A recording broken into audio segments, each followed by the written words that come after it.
Yes, the Blonde Me model that we did, the Platinum Purity. I know there's a lot of controversy that surrounded that model. So Blonde Me was about facing these kind of 6 challenges that hairdressers would have every single day. This challenge was about virgin application, and it was always decided with the brand managers and the powers that be that we wanted this really strong graphic, strong line. And she had very long hair. She'd agreed to the fringe. In between her having the casting and her coming for her prep day, she'd had it cut. The mother agency hadn't let the production people know, so production went out and bought a few packs of weft.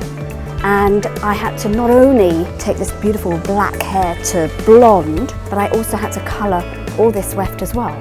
Had we disclosed that at the time, you could have then seen that this was a beautiful, strong graphic fringe. And I think because we didn't, then the fringe looked so clean and so sharp that the fringe didn't look real. It was a very long day. I'm very, very proud of that image because I think she looks stunning.